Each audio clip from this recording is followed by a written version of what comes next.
We're going to go through 4 exercises that are great for helping improve your kinematic sequence in your golf swing. So when we talk about the kinematic sequence, okay, we're talking about the order of movements during the golf swing, okay, and particularly then maybe downswing where we go hips first, okay, then trunk, then shoulders, then hands, then club head. Or that would be the supposed ideal kinematic sequence. Yet what we know is that most PGA Tour golfers don't actually do this ideal sequence. What they do is something maybe similar or close to it, and at the least, okay, they do lower body then upper body. So when we're training, okay, and when you're looking to maybe improve your sequence, we need to understand, okay, do we need to aim for an ideal sequence, or can we just go for lower body and upper body, as that seems to be good enough for the pros on tour? I think we need at least some sort of lower body, upper body move, which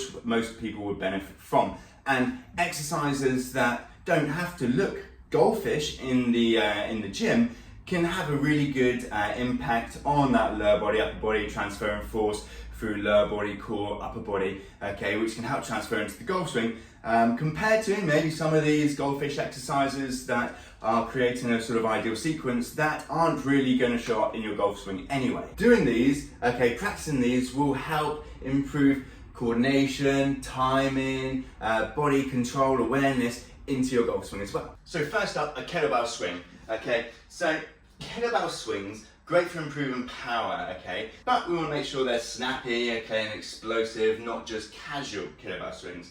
So this is feet shoulder width apart, okay, bum back, drag the kettlebell back, they're nice and snappy on the way through. Now, what's good about this is coordination as well, okay, there's lots of things that maybe could go wrong, could get timing wrong, but once the hips go backwards, we want to use the hips, drive the hips through to push onto the arms, which should be nice and relaxed, okay? We shouldn't be pulling, tugging on the kettlebell. So it's the lower body driving the movement, but transferring force through the rest of the body, through the trunk, into the arms, into the kettlebell, essentially, okay? So a great one for coordination, awareness, but also power. Next up, we're going to do a dumbbell push press. You can use a barbell, you can use 2 dumbbells for this. I'm going to use one just for this example, okay? So dumbbell onto the shoulder, elbow tucked in, feet hip width apart, sort of jumping stance. So we're going to dip down just a little bit, then we're going to drive through the lower body, transfer that force, that power, through the middle, okay, into the arm and shoulder, and press straight above your head, okay, in an explosive movement. So, little dip, drive up nice and quickly, down under control, good extra work for the shoulder strength and health too. So, it's that imagining jumping move from the lower body, okay, you might even feel yourself leave the ground a little bit, okay, power from the lower body transfer through the core into the arm and shoulder. If you get this in the wrong sequence, okay, it's going to make it feel and look a little bit clunky, a little bit odd, so making sure using the lower body to create that power into the arm and dumbbell. So a great one for, again, improving coordination and power for the golf swing. Next up, we're going to do a dumbbell hang snatch, okay, dumbbell version, much less technical than a barbell version, okay, so dumbbell hang snatch. We're going to start with hip to shoulder width stance, okay,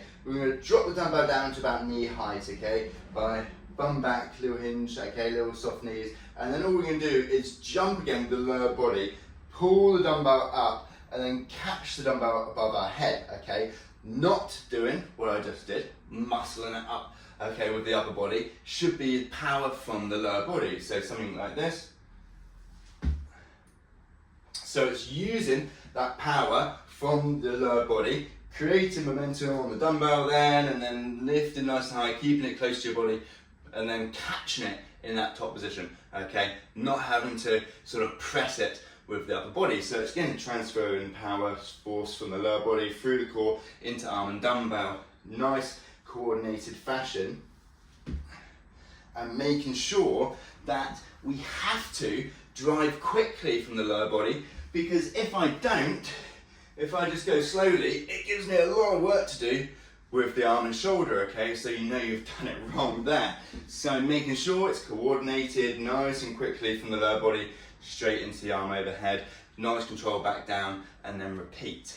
So lastly, we're going to do a medicine ball hip toss, okay? And out of all of these ones, this probably looks the most sort of goldfish, okay? But we're not focusing on replicating movements in the golf swing. We're kind of focusing on replicating how the forces would occur in the golf swing, okay? So lower body, upper body. So this is side on hip toss, okay? We're going to take a little back swing to about hip height, and then again using the lower body first, push through, throw the ball into the wall. So this is sort of slow motion like that, okay?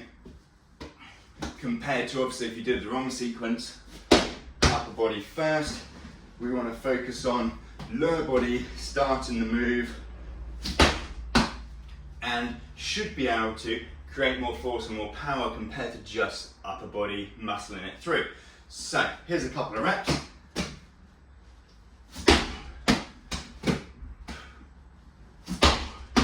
So just like the others, focusing on coordinating the whole body to create power, okay? Particularly with focus on lower body, core, transferring force through the lower body, core into the arms, and kettlebell, dumbbell, medicine ball, whatever you're using.